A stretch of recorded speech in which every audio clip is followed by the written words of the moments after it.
This is really the type of vehicle that the most disappointing part about it is the destination, because I'm there and I've got to get out. This is such a comfy and easy car to drive. I wish I had the time to drive it to Melbourne, which from here is around about 2,000 k's. That may be a story for another day. I might do it in something else, but I could certainly do it in this car, no problems at all.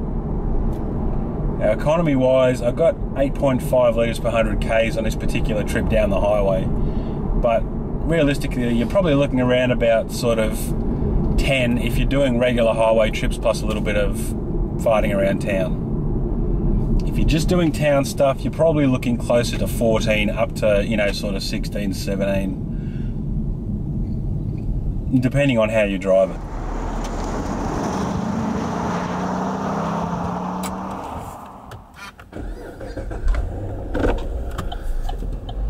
So, one of the best parts about the V8 is that it does basically exactly what you want it to.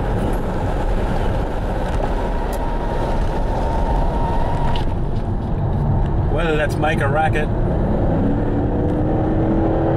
or be a little more civilized, it's all up to you.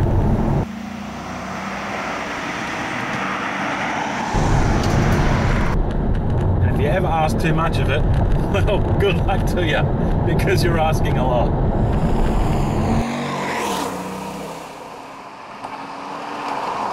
The nice thing about this V8 power plant, apart from the power delivery, is its fuel economy. Now, you wouldn't normally say that about a V8, that they have good fuel economy. When you put them into context, the fuel economy of something like this is comparable to petrol-powered SUVs. So things like the Mazda CX-9 or the new Nissan Pathfinder, which is petrol only for some reason. You know, those sort of larger SUVs, and even things like the, at the moment, Jeep are advertising a Cherokee with, it's about 49,000 I think, but you check the fine print, they're actually showing a 3.6 litre petrol two-wheel drive version, and you can bet that the economy in that isn't too flash either. So when you start comparing the economy of this to the economy of the larger petrol-powered SUVs, this is actually quite good. Especially when you factor in then the actual level of performance you can get out of this, which is borderline spectacular, and the fuel consumption actually becomes very good value for money if you prioritize spectacular performance, of course.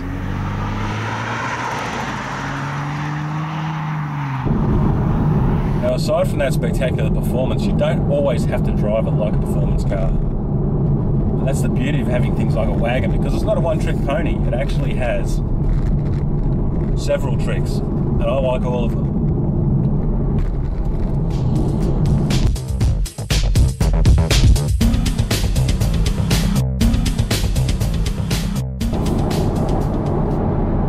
After 2 weeks with this car, all it feels like is that it would slot into my garage quite nicely. It has the practical space that I've come to enjoy from my own Sportwagon.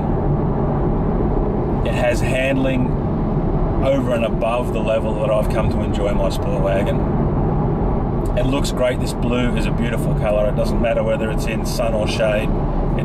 It's got a nice little metallic tint to it that you don't really see until you come up and inspect it. And I've seen some people stop in car parks and look and have a closer look again.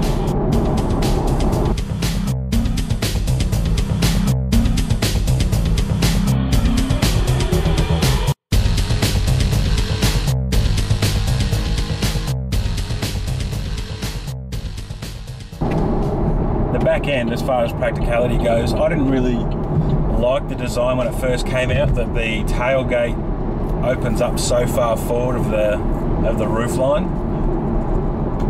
but I've actually found it to be indispensable, because I had the previous model wagon, and I imagine that most SUVs have this problem as well. You can't open the back end while you're in your garage. So if you got the garage door down, you can't open the back of your SUV, or I couldn't do it in my last wagon, either my older wagon.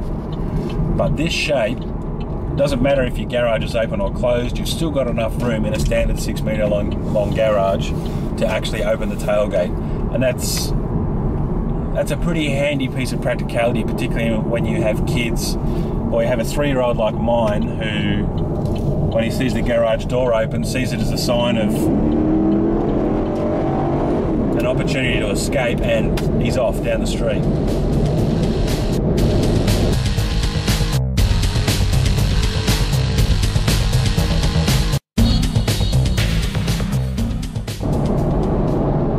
There's plenty of room in the back there for the kids. The only problem is the door sills are quite high for the kids, so when they're sitting in their seats, they can't quite see out at the top of the sills. And I found that with the SUVs that sit a little bit higher, their sills tend to be a little bit lower. So it's a higher vehicle, the sills are a bit lower and the kids can see out.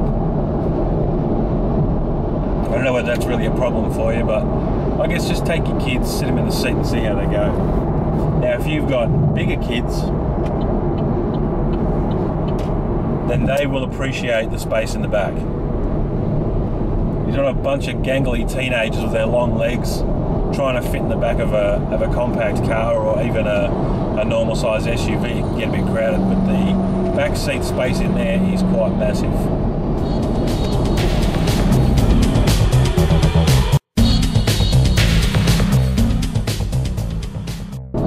Additional features that are in the VF Commodore, and I'll start the ones that are throughout the entire range. Of course, you've got the auto parking, the electric park brake, and on automatics you've also got a remote start.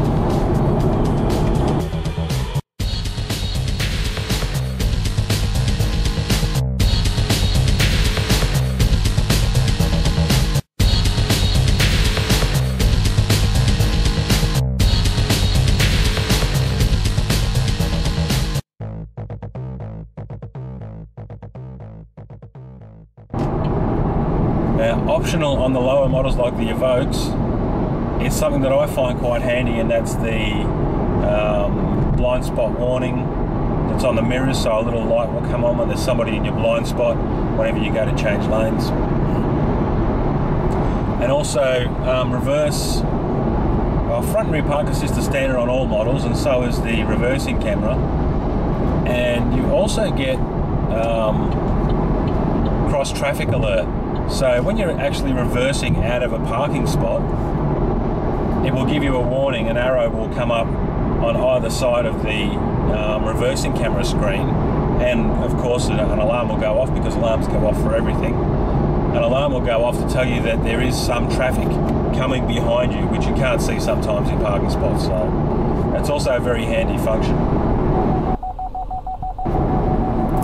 This one has navigation, and the navigation is really, really good. The maps are very clear, and you can also, when you have a look at the maps, it will come up with certain icons on there, like for example the Men at Work sign. So if there's roadworks, you can actually push on that button and press go, and it will tell you information about that particular set of roadworks.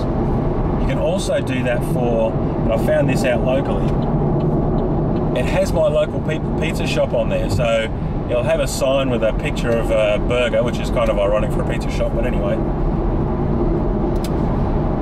It will have a sign for a fast food or takeaway joint.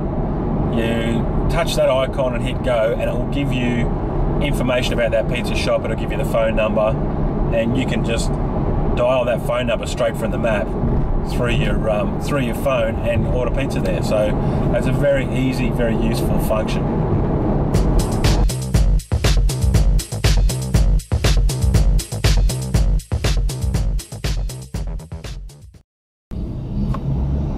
It's a real shame that this isn't going to be built for much longer. There's still a few years left, still another 3 years of manufacturing for Holden, hopefully.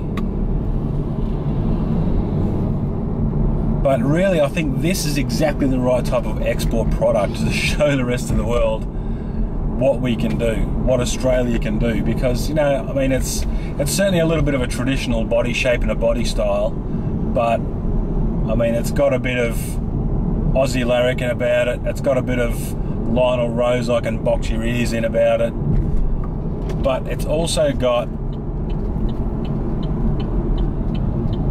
plenty of character.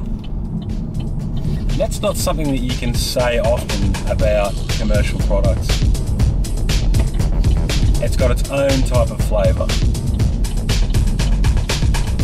And I'm not sure anyone else knows how to build that yet.